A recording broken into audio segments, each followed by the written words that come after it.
Hello guys, welcome back to my channel Advanced English 101.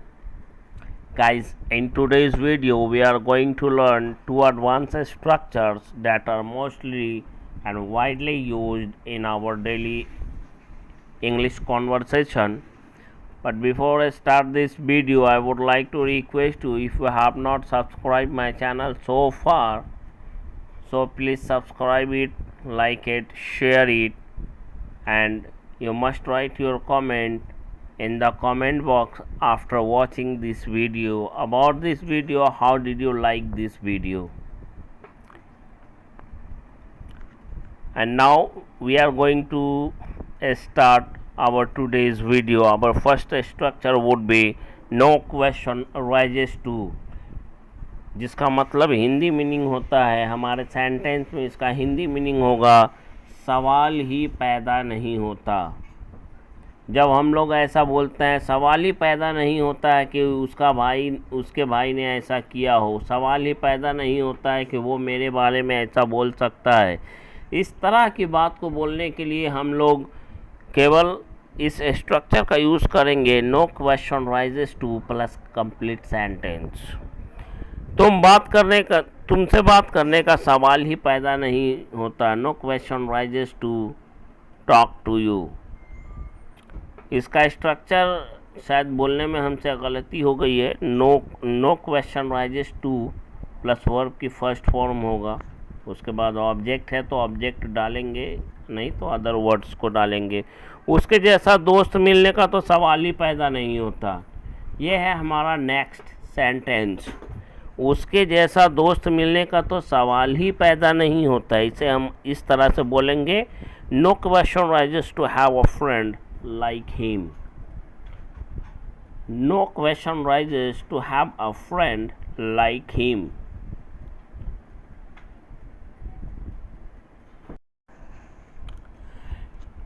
Next sentence is, तुम्हारे जैसा दोस्त मिलने का तो सवाल ही पैदा नहीं होता।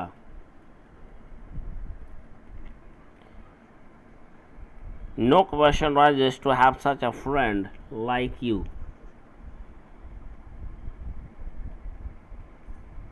No question rises to have such a friend like you.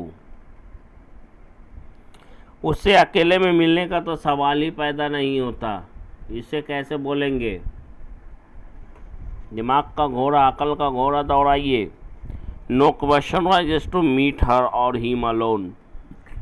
दिमाग का घोड़ा दौड़ाने पर हमने स्ट्रक्चर, इस पर वीडियो मैं बना चुका हूँ, अकल का घोड़ा दौड़ाना। अगर आपने नहीं देखा है तो ज़रूर देखें प्लेलिस्ट पर जाकर। धारा पड़वा अंग्रेजी बोलना तो दूर की बात है, वह तो हिंदी भी सही से नहीं बोल सकता, और उस पार्टी में अंग्रेजी में बात करने का तो सवाल ही पैदा नहीं होता। Not to speak of speaking fluent English, ये बहुत ही एडवांस स्ट्रक्चर है। ये आपको यूट्यूब पर बहुत कम देखने को मिलेगा, और स्पोकन इंस्टीट्यूट्स में ये ज़्यादा बताया जाता है, सिखाया जाता है। Not to speak of speaking fluent English, he can't speak even Hindi properly, and no question raises to talk in English in that party.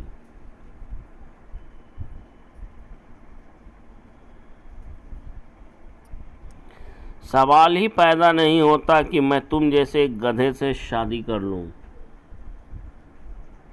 इसे कैसे बोलेंगे? No question rises to marry such a stupid like you. No question rises to marry such a stupid like you.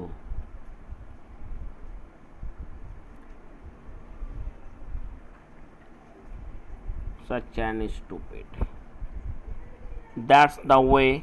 ऐसे ही तो, इसी तरह से, यही तरीका है।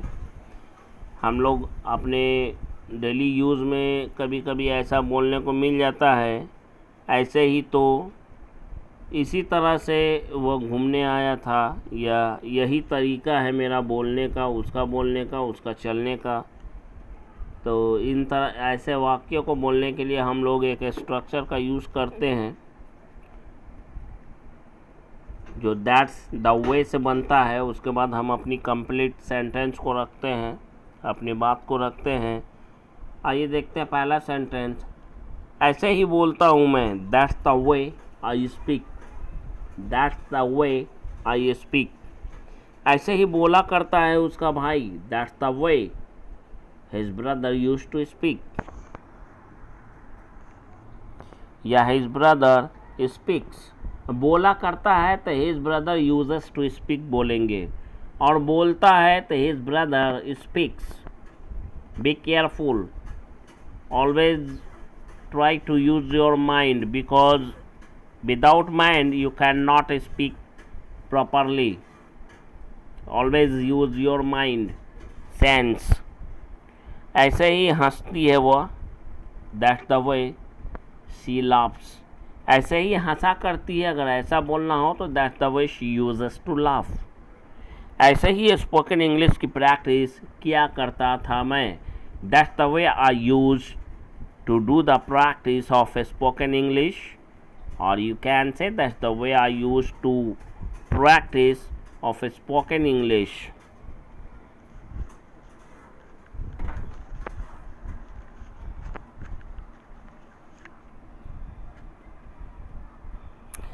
ऐसे ही मुझे खाना खाने की आदत है जी, that's the way I am in the habit of eating food.